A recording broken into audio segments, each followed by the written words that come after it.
నా కొడుకు మృతి ఆయన సమాధానం చెప్పాలి. దివంగత నేత మాగంటి గోపీనాథ్ తల్లి సంచలన ఆరోపణ. ఒకసారి గోపీనాథ్ తల్లి ఏమంటుందో ఓ పిల్లగా యో గోపీనాథ్ తల్లి ఏమంటుందో ఒక్కసారి ఇందాము.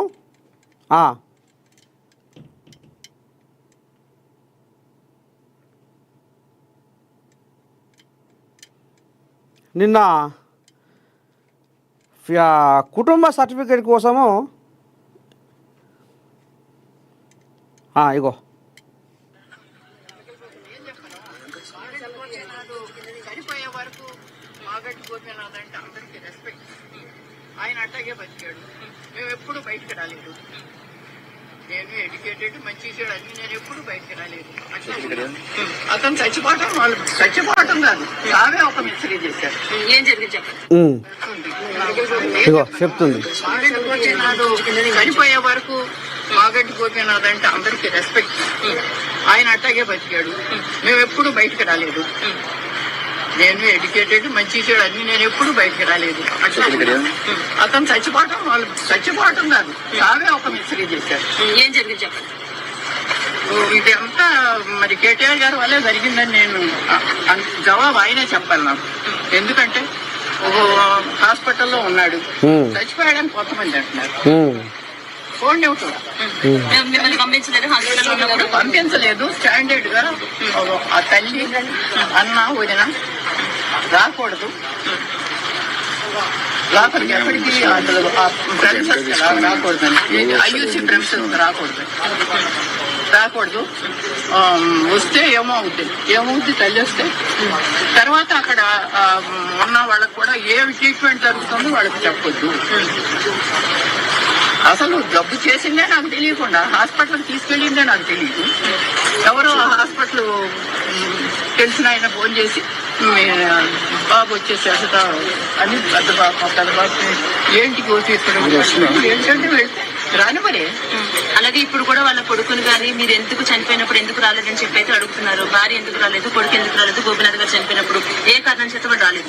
వాళ్ళు ఏ కారణం చేత రాలేదు మరి ఊర్లో ఉన్నదాన్ని అన్నీ అంటే ఇప్పుడు వాళ్ళ అబ్బాయి చెప్తున్నాడు బెదిరించారు, వాళ్ళ అబ్బాయి అంటున్నారండి బెదిరించారు మమ్మల్ని, ఆ బెదిరింపుల వల్ల నేను రాలేదు, నేను యుఎస్ లో ఉన్నాను అంటున్నారు. కావచ్చు, అయితే యుఎస్ లోనే ఉన్నాడు కావచ్చు. ఎందుకంటే నేను ఇంట్లో ఇక్కడ పిల్లడు అక్కడ ఉండంగానే ఇంకా చనిపోయాడో లేదో తెలియదు, వెంటిలేటర్ లో ఉన్నాడు.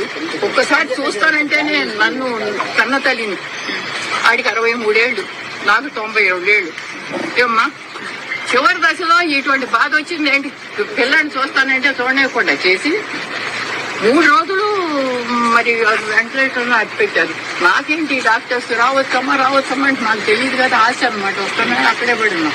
ఈ కేటీఆర్ గారు ఒకసారి వచ్చారు. వచ్చినప్పుడు అయ్యా నన్ను ఇటు రానివ్వట్లేదు కొంచెం చెప్పాయంటే గమ్మని తలుపు మూసుకుని వెళ్ళిపోయాడు. కానీ అయ్యో వస్తాను చూస్తాను ఏంటమ్మా అని మాట కూడా అడగదు ఆయన. వచ్చి వాళ్ళతో మాట్లాడాడు పైకి. వాళ్ళు వేరే రూమ్ లో ఉన్నారు. అది మాట్లాడి ఆటో పరిగెత్తారు.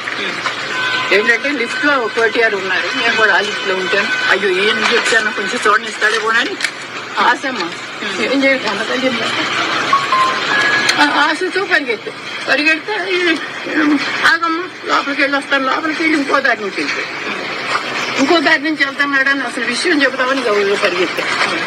పడ్డే పడదాను ఈ వయసులో పరిగెత్తే తలుపు మూసేసుకున్నాడు. అయ్యో ఒక్క మాట అయ్యా బాబు ఒక్క మాట అయ్యా. వచ్చారు. మరి ఆయన వచ్చే వరకు ఈ చనిపోయిన బాడీని ఎందుకు కట్టి పెట్టారా అన్నది ఆయనకి తెలియదు. ఆయన వచ్చిన తర్వాత ఎందుకు డిక్లేర్ చేశారా అని ఆయనకి తెలియదు. నాకు తెలియదు కదా. ఈ కేటీఆర్ సమాధానం చెప్పాల్సిన విషయం. ఎప్పుడు చనిపోయారు అన్నది క్లారిటీ లేదు. ఇగో గిది కథ. మొత్తానికి మా కొడుకును మానసికంగా హింస పెట్టి చంపిర్రు. ఎవరు చంపిర్రు? కేటీఆర్